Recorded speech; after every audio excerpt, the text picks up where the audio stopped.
worse than last time. I managed to fix the sound by using the microphone. I have told this thing the whole time. Well, for me. I woke up at like 8 in the morning, so I can answer, like every time you see me, like before this is spoiled, it's because, and I look tired, it's because I'm waking up at like 5. So I do these videos.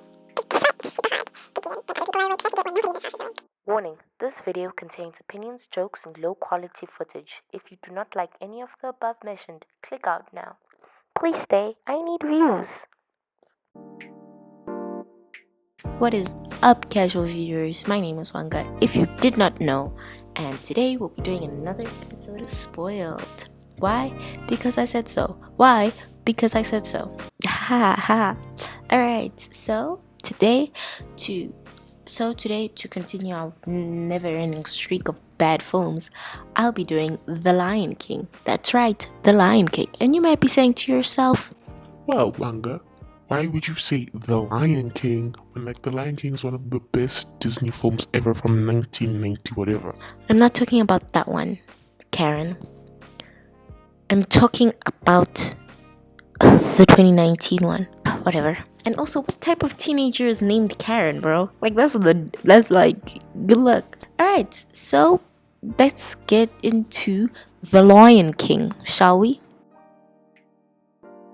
Take out all the good parts and the originality of it and add weakness.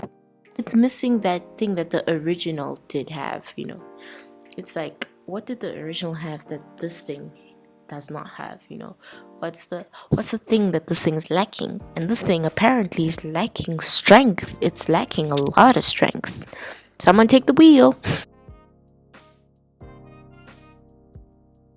So it's really confusing what percentage of the animal population can actually speak English and which can't, because I noticed the mice and just some of the bugs can't speak English, and then some of the the elephants, down to the elephants and the antelope and whatnot, can't speak English, but then the lions can speak English, but then only some of the lions, and then they roar and then they make their animal sounds, but then they also speak English. It's really confusing. But in terms of actual dialogue, I think it was okay, I guess.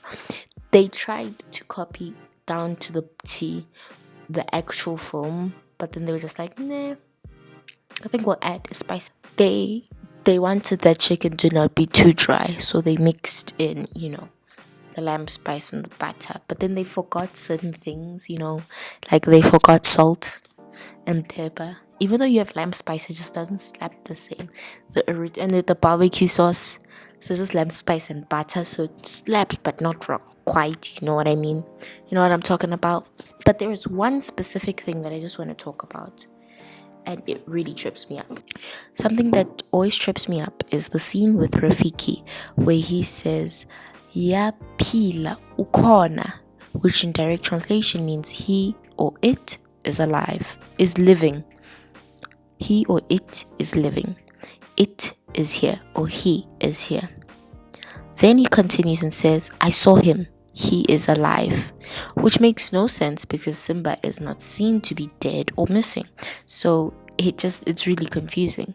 But the more you think about it, the more you think maybe he's trying to say that Simba is, born, I guess. But then that also doesn't make sense because it's like, yes, you did see him. I don't know why you needed a bunch of bugs and sand to tell you that you saw him with your own eyes, because they took that scene from the original, which is when Simba goes missing.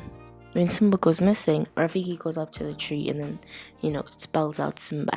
And he feels like, wow, this is a relief that Simba is alive because he's been missing for so long, He's an adult lion now. Now that you know he's alive, you can help us figure out where he is, You can help other lions figure out where he is. And it's really cool. But in this scene, it's confusing. And I don't know if they made him speak in a different language because they didn't want the American audience to realize what he was saying so early. But then isn't it wouldn't it have translations when it went to the cinema? Alright, so yeah, that's all I have for dialogue. Really enjoyed the voice acting, to be honest. I think there were a few people that preferred the original cast, and yes, granted, this cast couldn't perform as powerfully as the first cast. You always remember, certain voices being like that. I think Scar was okay, but you prefer the old Scar, you prefer the poisonous he had. This one has more. Okay, so the Scar of now has a more villainy sound, and the Scar of then had this elegant villain sound, which I enjoy so much when a villain has poise and mana, because it's like you don't want to root for this person, but like the way they present themselves is so powerful. They out here T-posing for dominance, my guy. Like, this is so cool. I honestly do really like a villain that is elegant in manner. So that's what Scar had. But now, the Scar of now, Donald Glover's voice was amazing. I don't know if anyone has said that yet. But like, especially when he was singing, because the first time you hear his voice is when he's singing Kuna Matata. They felt fitting. They casted the characters really well, but voice wasn't enough to save this film, to be honest. It's the same songs. There's not much changed, but it's the feel of the songs. Can You Feel the Love Tonight was just Donald Glover and Beyonce riffing. Like, to be honest, they were just like, ah. I have such bad vocals.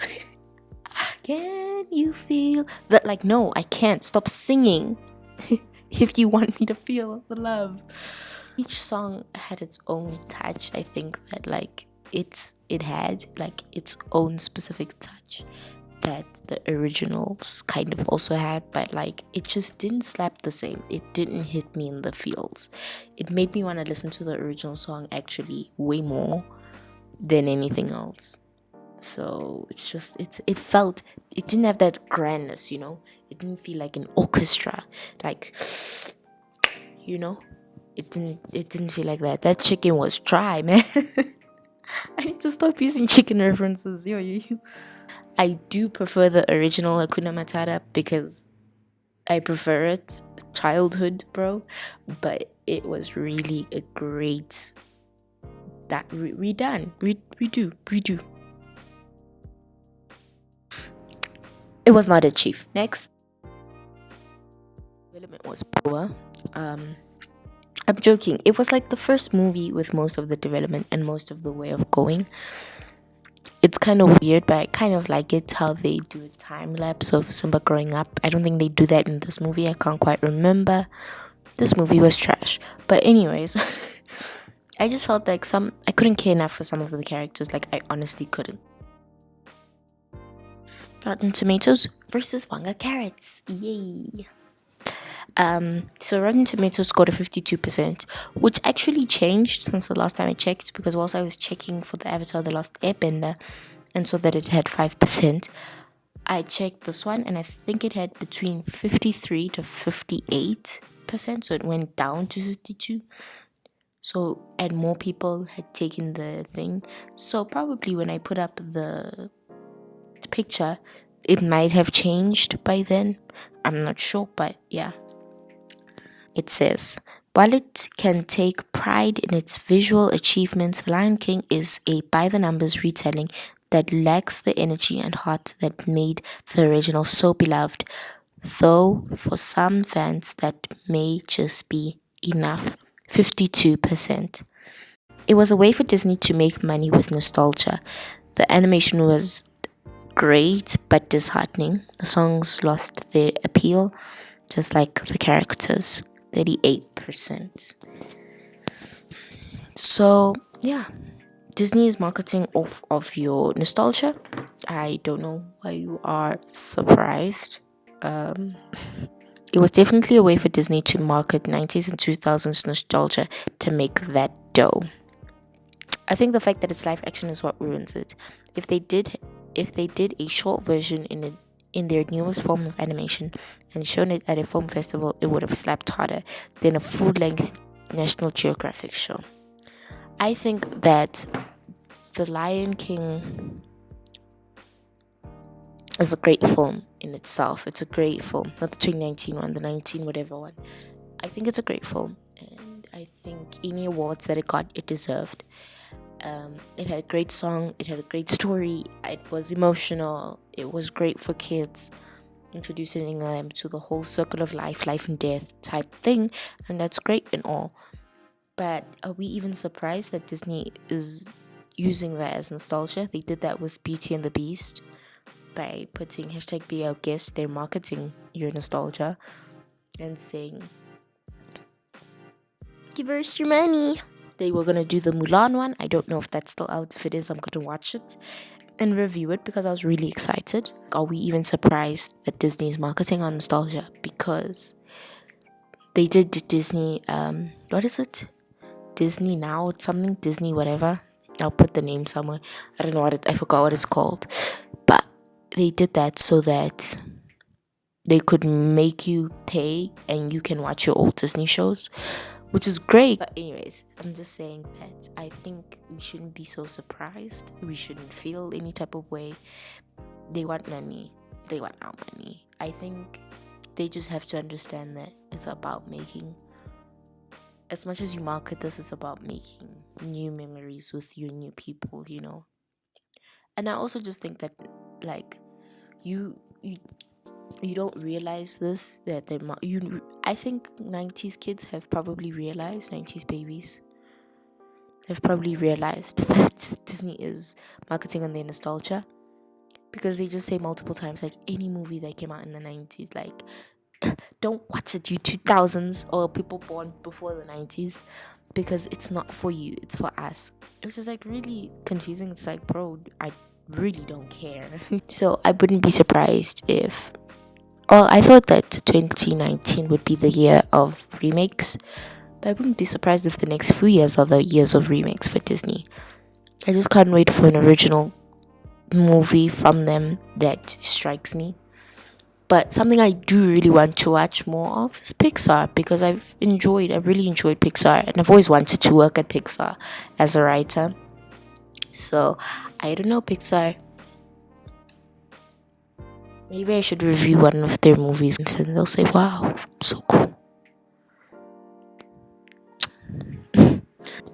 And yeah, I think that's it. I forgot to say, please subscribe if you want to, like if you want to, dislike if you want to, dislike, subscribe, share if you want to, if you think someone might like it instead of you liking it. And yeah, please you can follow me on Instagram. I do all my reviews, all the Wanga carrots, I post them on Instagram. So they have been and what. I do remakes if you want to see what it looks like compared to the Rotten Tomatoes version. And yeah, so follow me there. Also, if you just want to see me be wacky and crazy. No? Okay. I don't know who directed this. I can't call them out for ruining other people's childhoods, but I can say that it's the circle of life, baby.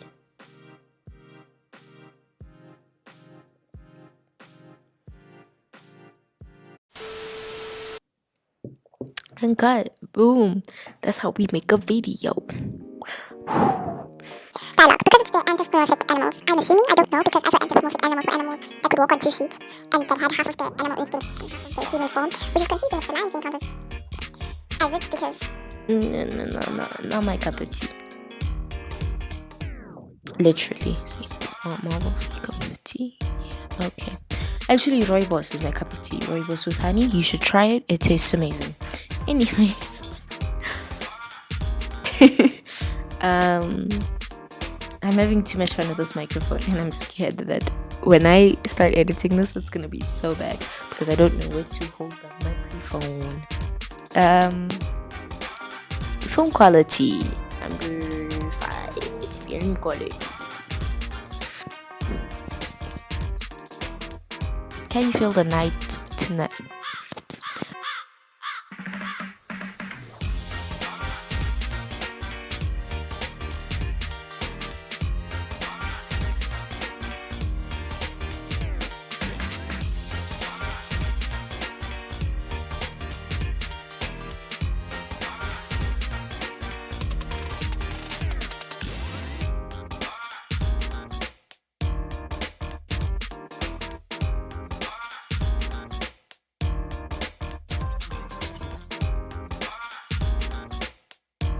Anyways, I'm about to finish my tea.